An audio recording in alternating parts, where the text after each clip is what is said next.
নমস্কার বন্ধুরা, আশা করি আপনারা সবাই খুব ভালো আছেন। আর আপনাদের শুভকামনায় দিব্যি আমাদের দিনগুলো ভালোই কাটছে। জানেন তো, এই মাটির বাসনটা কালকে রাতেই ভালো করে মেজে রেখেছিলাম। এই বাসনটাতেই এই তেলের জিনিসগুলো রাখা হয়, নয়তো কি হয় এমনি মেজেতে রাখলে মেজেটা কেমন তেল তেল হয়ে যায়, কিন্তু বাসনটাতে যদি তেল পড়েও যায় তাতে খুব একটা অসুবিধা হয় না। আজ সকালে রান্নাঘরে এসেছি এটা ভেবে যে আজকে আমার রান্না করতে অনেকটা দেরি হবে।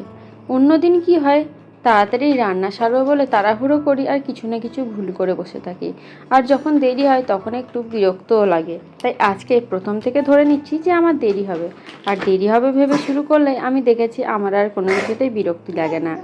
আজ বাবাকে মাছ আনতে বলেছিলাম, আর মাছটা একটু বেশি করেই আনতে বলেছি। কিছুজনকে খাওয়ানোর আছে, কাদের খাওয়াবো সেটা জানার জন্য কিন্তু ভিডিওটা আমার পুরোটা দেখার অনুরোধ রইল। জানেন তো, প্রথমেই প্ল্যান করেছিলাম মাছটা আমি কালিয়া করব। কিন্তু সবজি কাটতে গিয়ে দেখলাম বাবা ফুলকপি এনেছে। ফুলকপিটা কেটে কিন্তু আমি ওই পাঁচমিশালি সবজিটাতেই দিয়েছিলাম। তারপর কি মনে হলো যে কি জানি বাবা আবার ফুলকপিটা দিয়ে মাছের ঝোল খেতে চাইছে না, তো সেই জন্য ফুলকপিগুলো বেছে আবার মাছের ঝোলের জন্য রেখে দিলাম। এইদিকে আমার পাকম্বরী স্নান হয়ে গেছে, দিদা সুন্দর করে মাথা আঁচড়ে দিচ্ছে। প্রতিদিন স্নানের পরে দিদা আমার কাছে নিয়ে আসে, আমি একটা হাম্পু দিয়ে নিই, তারপরে দিদা ঘুম পাড়িয়ে দেয়। রান্না প্রায় অলমোস্ট কমপ্লিটের দিকে, কিন্তু এখনো হয়নি, কারণ আমাদের ভাতটা যে চালটা এনেছে সেটা প্রায় হতে 1 ঘন্টা টাইম নেয়। আর ওইদিকে মাছের ঝোলটা অলরেডি বসিয়ে দিয়েছি, মানে মাছ দিইনি এখনো, ফুটতে দিয়েছি। আর ঘন্টু আমাদের বসে আছে, দেখায় দাঁড়ান।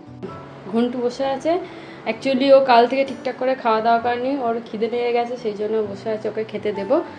এই যে রান্নাঘর মোটামুটি গোছানো, গ্যাসটুকু আজকে ঠিকঠাক করে মোছা হয়নি, কারণ দুটোই ভারী জিনিস বসে আছে, মুছতে পারছি না ঠিক করে।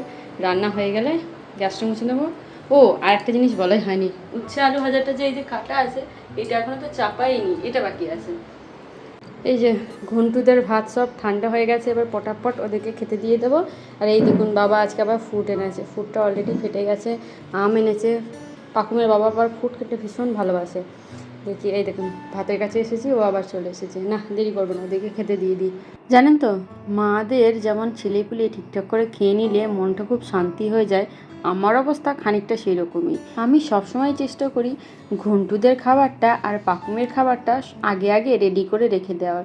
আর এই 4 পেয়ে 5খানা বাচ্চা আর এই 2 পায়ের ছোট্ট বাচ্চাটার খাওয়া হয়ে গেলেই যেন আমার মনের মধ্যে বিশাল শান্তি আসে।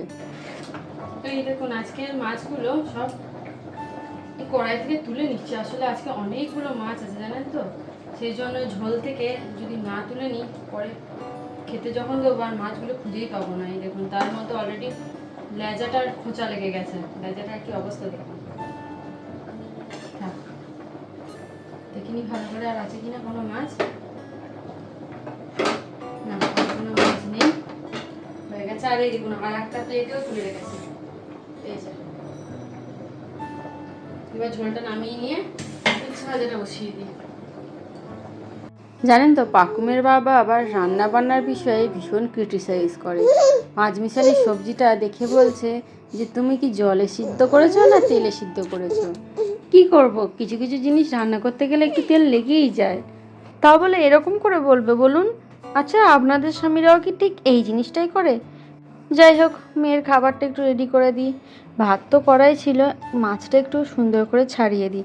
আমার না আবার ওকে মাছ খাওয়াতে ভীষণ ভয় লাগে, কি জানি ভালো করে ছাড়ানোর পরেও না ভেতরটা কেমন ভয় ভয় লাগে। অনেক আগে ফেসবুকে একটা ঘটনা পড়েছিলাম, একজন তার বাচ্চাকে এরকমই মাছ দিয়ে ভাত খাওয়াচ্ছিলেন, কিন্তু উনি বুঝতে পারেননি একটা কাঁটা গলায় এমনভাবে আটকে গেছিলো, ডাক্তারের কাছে গিয়ে সেই কাঁটা বার করতে হয়েছিল। এই দেখুন, আমার দুষ্টু বইটায় পেট ভর্তি হয়ে গেছে, দিয়ে কেমন না না করছে। ওর আসলে যখন আর খাওয়ার মন হয় না তখনই এরকম ঘাড় নাড়িয়ে না বলে। আর যদি তারপরেও জোর করে ওকে দেওয়া হয়, ব্যাস এমন কান্না জুড়বে তার আর রক্ষে নেই। যেটা দেখাবো বলেছিলাম আপনাদের, দাঁড়ান দেখাই। এই যে দেখতে পাচ্ছেন ক্যাপসিকাম, এই দেখুন দুটো ক্যাপসিকাম যে ধরেছে, আমার এটা মাথাতেই ছিল না। তাহলে বেকার শুধু পেঁয়াজের আলু দিয়ে কালকে ছিলাটা করতে হতো না। আবার এমন আয়রনি যে কালকের ছিলার সময় গাজরটাও ছিল না, অথচ আজকে বাবা দেখছি সকালে গাজর এনেছে। আবার এমন আজকের চাইলেও ছিলা বানিয়ে কোনো লাভ হতো না, কারণ ওর বাবা আজকে এসেছে 12টায়। মানে অদ্ভুত ব্যাপার, যেদিন জিনিস থাকে সেদিন কোনো রকমে হয়, আর যেদিন সব জিনিস থাকে সেদিন খাওয়ার লোক থাকে না। কদিন বেশ ওর বাবা পুজোটা দিয়ে দিচ্ছিল, আমার একটু সুবিধাই হচ্ছিল। আজকে আবার আমি চলে এসেছি পুজো দিতে। জানেন তো, ওই দিন গাছটা উল্টে যাওয়ার পর, মানে ওই যে ওই জবা গাছটা যেটাতে পাখি বাসা করেছে, উল্টে যাওয়ার পর ওই গাছটাকে ধরে এক সাইডে করে দেওয়া হয়েছে, যাতে আর দ্বিতীয়বার না পড়ে যায়।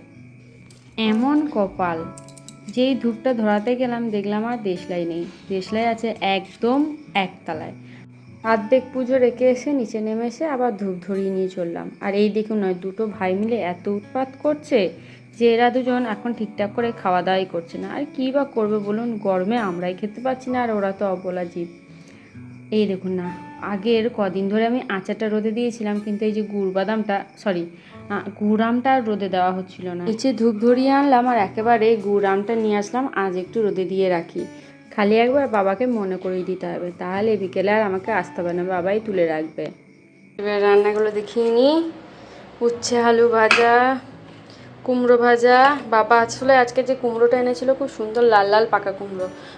পাকুমের বাবা আবার কুমড়ো ভাজা, মানে ওরকম পাকা কুমড়ো ভাজা খেতে খুব ভালোবাসে, সেই জন্য বাবা বললো ওর জন্য করে দিলাম ওর জন্য কুমড়ো ভাজা। মানে শুধু ও নয়, সবাই খাবে। অল্প একটু ডাল করেছি, ডালটা খুব বেশি করিনি আজকে। আর এই যে একটা ওই ছেঁচড়ার মতো তরকারি যেটা বলে, সব রকম সবজি দিয়ে। আর এই যে এটা হচ্ছে মাছের ঝোলটা ফুলকপি আলু দিয়ে। ব্যাস, এই হচ্ছে আজকের মেনু। তরকারিটাতে মনে হচ্ছে আজকে একটু বেশি বেশি তেল হয়ে গেছে। ঠিক আছে, খেয়ে বলুক কেমন হয়েছে। জেঠিমার বাটি কয়েকটা আমার বাড়িতে ছিল, এই বাড়িতে। তো আজকের এই ছেঁচড়া আর মাছ দিলাম জেঠিমাকে, আর পিসমণিকেও একটু দিয়ে আসলাম। তার কারণ অনুভবের মা, মানে আমার বড় যা, উনি অনেকদিন ধরেই বলছিল যে একদিন তোর হাতে রান্না খেয়ে দেখবো কেমন করছিস, তো ওকেও একটু দিয়ে পাঠালাম।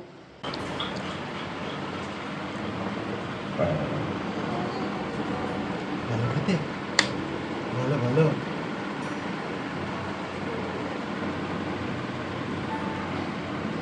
এসি থেকে জল পড়ছে। জানেন তো, কাল থেকে দেখছি আমাদের এসিটার একটা কোণা থেকে টিপ টিপ করে জল পড়ছে।